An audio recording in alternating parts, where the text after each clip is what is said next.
What would you do if a hungry homeless man walked into your restaurant and asked for scraps? Most people would turn him away.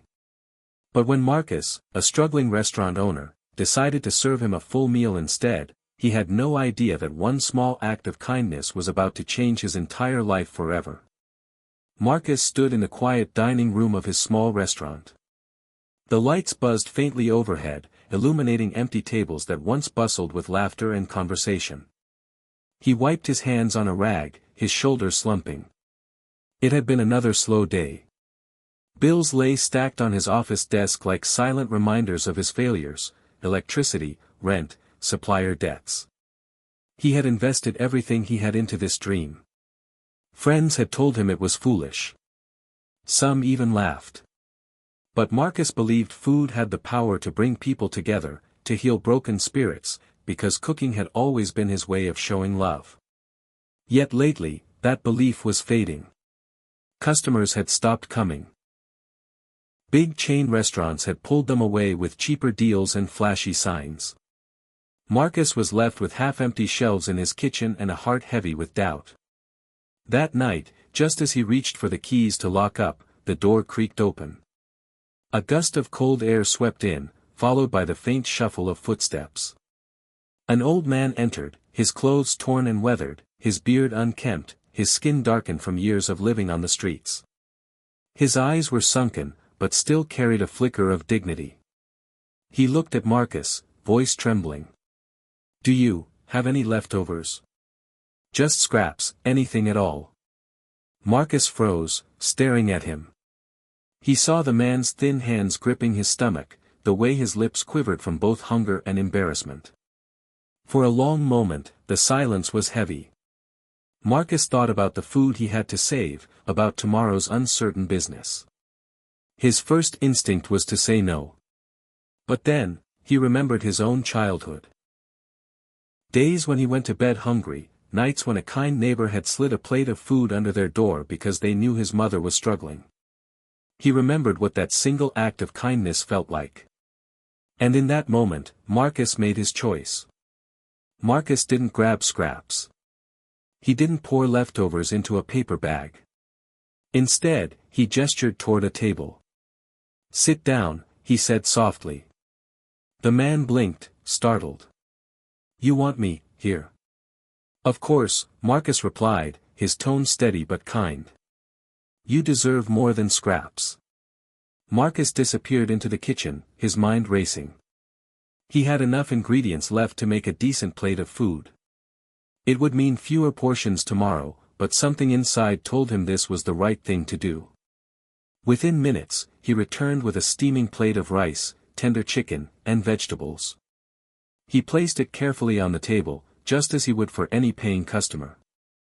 The old man's hands trembled as he reached for the fork. He took one bite, then another, and suddenly tears began to roll down his weathered cheeks. He whispered, "No one's treated me like this in years. Most people don't even look me in the eye." Marcus sat across from him, quietly listening. He didn't press for details, didn't pry into the man's past. He simply allowed him the dignity of eating in peace. For those few minutes, the restaurant was filled with something it hadn't felt in weeks: warmth. When the man finished, he stood shakily, his voice breaking. "Thank you. You gave me more than food tonight, you gave me hope." He left without leaving his name, and Marcus returned to cleaning, wondering if he'd ever see him again. The very next afternoon, as Marcus prepped the kitchen, the bell above the door rang. He looked up, and froze. It was the same man. But this time, he looked different. His clothes, though simple, were freshly washed. His face was clean-shaven. His posture was upright, his steps confident. He carried himself not as someone broken, but as someone rebuilding. He smiled warmly. "You may not remember me, but last night, you fed me." Marcus nodded, recognizing his eyes. "Of course I remember. How are you feeling today?" "Better than I've felt in years," the man replied. He extended his hand. "My name is Samuel." Marcus shook it firmly. Samuel then asked to try Marcus's signature dish. As Marcus cooked, Samuel watched intently, complimenting his technique and the aromas that filled the air. When the plate was served, Samuel ate slowly, savoring every bite. After finishing, Samuel leaned back, his eyes glistening. "Marcus, I need to tell you something. I wasn't always homeless.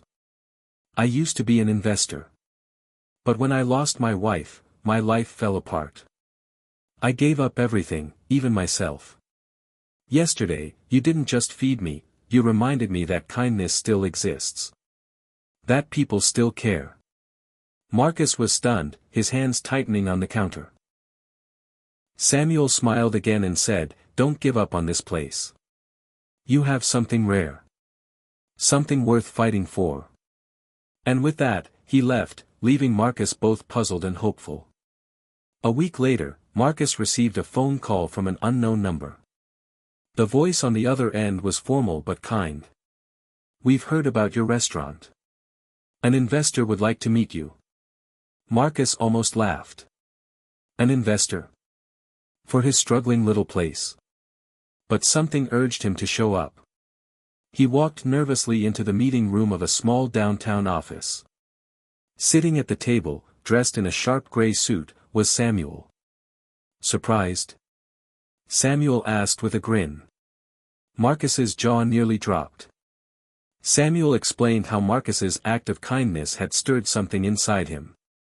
After losing his wife, he had walked away from his career and fortune, wandering aimlessly. But Marcus's compassion reminded him of the man he once was. "I realized I still have something to give," Samuel said. "And I want to invest in you. Not just with money, but with belief. Because I see in you the same thing I once saw in myself, a dream worth building." Marcus's eyes welled up. He had expected nothing from that single meal, yet here was an opportunity beyond his wildest dreams. Samuel offered not only financial support but guidance, helping Marcus refine his business, market better, and bring in more customers. For Marcus, it felt like a miracle. Months passed, and Marcus's restaurant transformed. Word spread quickly, not just about the delicious food but about the story of the owner who once gave his best plate to a homeless man without hesitation. Locals began to flock in, curious to see the place where kindness had sparked a miracle. The tables were full again. Laughter filled the air. Marcus worked tirelessly, but this time, his heart was light. He no longer carried the weight of doubt, only gratitude. One evening, Marcus and Samuel sat together at a corner table. The restaurant was buzzing, families enjoying meals, friends clinking glasses. Samuel lifted his drink and said softly, "Sometimes, the smallest act of kindness becomes the seed of the greatest change." Marcus nodded, emotion tightening his throat. He looked around at the restaurant, his dream, once nearly lost, now alive again. And he knew it wasn't just about business. It was about people. About the power of choosing compassion, even when it costs you something. As he watched a young family laugh together over dinner, Marcus thought back to that night when Samuel walked in, hungry and forgotten. He realized then that true success wasn't about money or fame.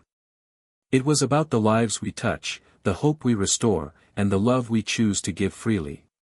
And so, what began with one simple act of kindness, one meal freely given, blossomed into a story of redemption, faith, and second chances. Marcus saved Samuel with a plate of food, and Samuel saved Marcus with a gift of hope. Sometimes, the smallest choice to do good becomes the miracle that changes everything.